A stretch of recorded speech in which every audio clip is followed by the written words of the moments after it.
l'invité de la matinale. KTO Radio. On reçoit ce lundi la présidente de la conférence des religieux et religieuses de France, sœur Véronique Margron. Bonjour. Bonjour à vous.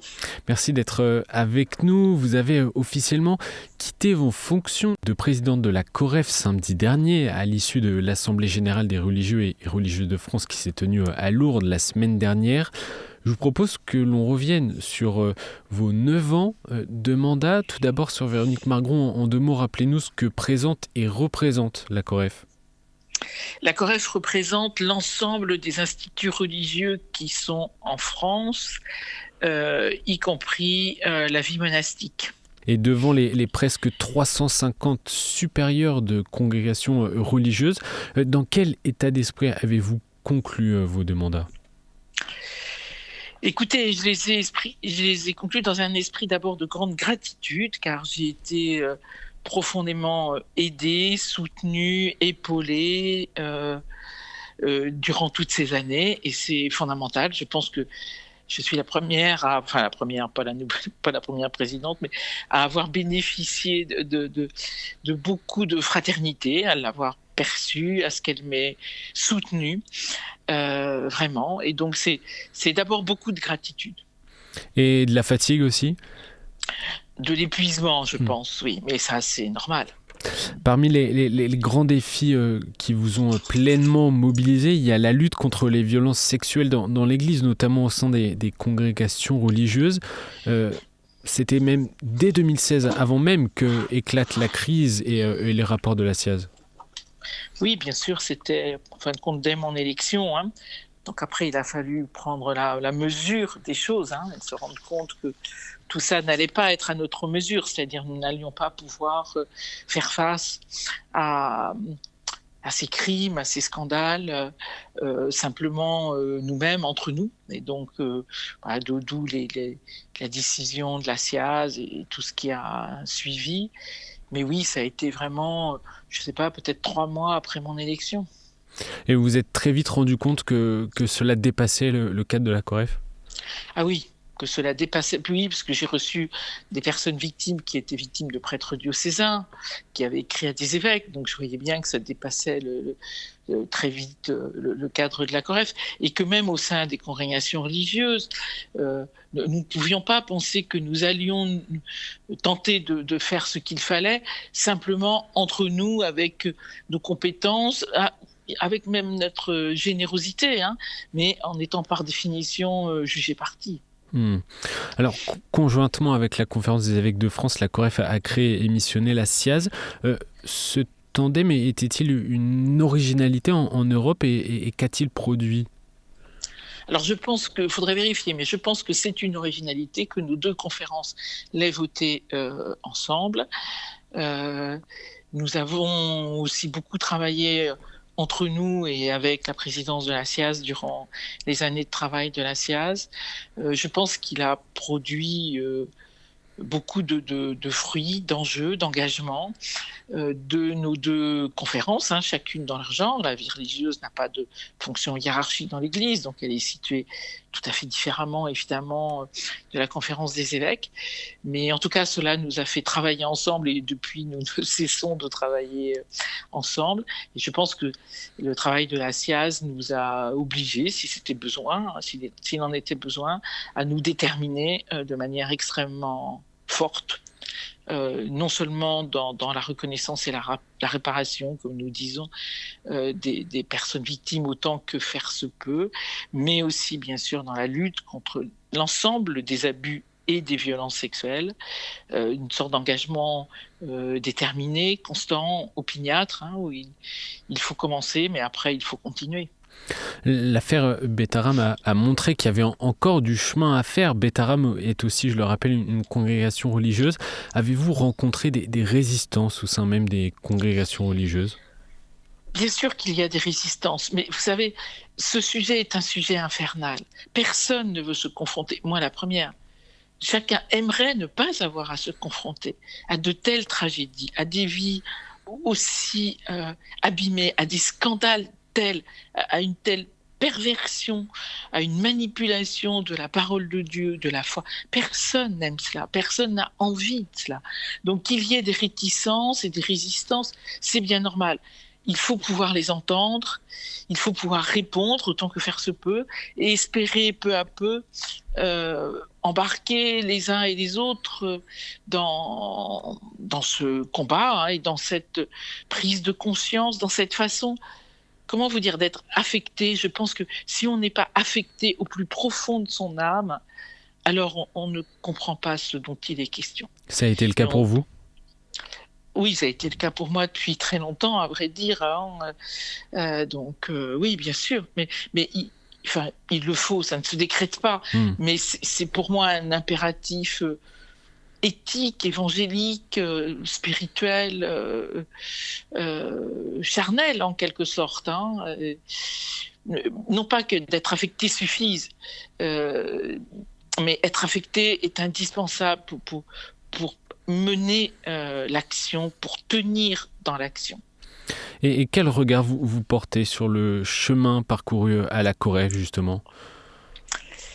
Vous savez, il nous reste beaucoup à faire et de toute manière, nous ne serons jamais quittes, hein, avec les victimes, jamais. Nous ne serons jamais quittes avec ce qu'a pu être les trahisons, les reniements, les impostures, les violences, bien sûr. Jamais nous ne serons quittes.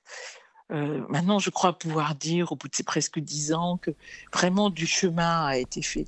Mais vous savez, vraiment, je le voyais à cette dernière assemblée j'ai trouvé une grande maturité dans ces réflexions, dans les prises de parole des uns et des autres sur ces sujets.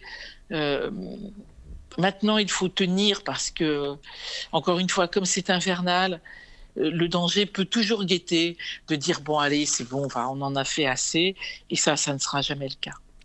Quels ont été vos points d'appui durant ces années de crise, on peut le dire ? Mes points d'appui, j'espère d'abord que c'est un peu la foi, mon point d'appui, et particulièrement la foi au Christ crucifié. Je pense que dans l'écoute de tant et tant de victimes, j'ai eu pour compagnon, parfois j'ai eu le sentiment d'avoir pour unique compagnon, le Christ crucifié, et que les récits des victimes sont comme autant d'échos au récit de la passion du Christ. Je pense que j'ai eu beaucoup d'amitié autour de moi et que ceci m'a beaucoup soutenue, vraiment. J'ai rencontré des gens extraordinaires parmi les victimes, des humanités magnifiques. J'ai rencontré aussi des gens extraordinaires, ce que j'appelle des sortes de géants d'humanité, parmi les membres de la SIAZ, parmi les membres de la commission reconnaissance et réparation. Donc voilà, donc c'est ce mélange, comment à travers une sorte de traversée, cette traversée n'est sans doute pas finie pour moi, mais du pire, du plus obscur quand même, du plus ténébreux, vous rencontrez de très nombreux visages lumineux et qui vous portent. La lutte contre les violences sexuelles a été une priorité. A-t-elle éclipsé d'autres défis ? Je ne crois pas. Alors, elle a pu médiatiquement éclipser d'autres défis, et ça se comprend de façon, d'un point de vue médiatique. Vous et vos confrères et vos consoeurs, chaque fois qu'ils m'ont interviewé, c'était sur ces sujets. Et je le comprends bien. Et je me dis tant mieux, car chaque fois, je pense que ça a permis à d'autres victimes de parler. Et que si ça participe un tout petit peu à la prise de conscience de la société, tant mieux. Mais non, nous avons beaucoup travaillé. Je pense que nous avons essayé de tenir l'ensemble des préoccupations de la vie religieuse et de ses enjeux en France, du soutien que nous devons avoir à la COREF envers toute congrégation qui nous le demande. Nous avons aussi beaucoup travaillé sur la question des congrégations qui sont aujourd'hui en grande fragilité de par leur âge moyen et leur nombre. Nous avons mis en place des structures pour cela, pour les accompagner, pour être à leur côté sans décider à leur place. Donc vraiment, non, je pense que nous avons vraiment eu à cœur de ne pas, nous obséder à ce point qu'il n'y aurait plus rien d'autre, ce qui serait profondément injuste pour tout le monde, évidemment. Mais vous comprenez bien comment vous dire. C'est un combat tellement antinaturel que forcément qu'il y faut beaucoup d'énergie. Que ça prend l'énergie. Quels sont en parlant de la vie religieuse, sur cette autre préoccupation majeure pour la COREF, quelles sont les dynamiques actuelles entre vieillissement, vous en avez parlé, des congrégations, et renouveau au sein de la vie religieuse en France? Vous savez, je pense que l'enjeu, c'est de pouvoir rendre compte que la vie religieuse en France, c'est d'abord une vie essentiellement de proximité avec la vie réelle des gens, que nous partageons, y compris dans les monastères, de par l'importance de l'accueil dans beaucoup de monastères. Donc, pour moi, l'enjeu, c'est ça. C'est plus vous témoignez d'une vie avec d'autres, d'une vie en faveur d'autres, plus vous êtes témoin de l'Évangile. Et donc, le renouveau, si on peut appeler ça comme ça, je ne sais pas si c'est un renouveau, mais en tout cas, la vie religieuse, qu'elle soit historique, de congrégation plusieurs fois centenaire, ou qu'elle soit plus récente, pour moi, ce qui compte, c'est ça, c'est de témoigner de cette co-humanité qui, du coup, dit la puissance de l'incarnation du Christ que nous confessons, cette puissance-là, y compris dans tant et tant de fragilité. Dans nos sociétés, je pense que c'est cela qui compte, et il me semble qu'il y a tout un chantier aujourd'hui pour dire combien il y a beaucoup d'instituts religieux qui ont créé par le passé beaucoup de choses concernant la solidarité, ce qu'on appelle aujourd'hui le médico-social, les écoles. Aujourd'hui, il y a beaucoup d'initiatives en ce sens. Des maisons intergénérationnelles, des tiers-lieux, des lieux de solidarité qui vont accueillir des femmes en danger et beaucoup d'autres choses.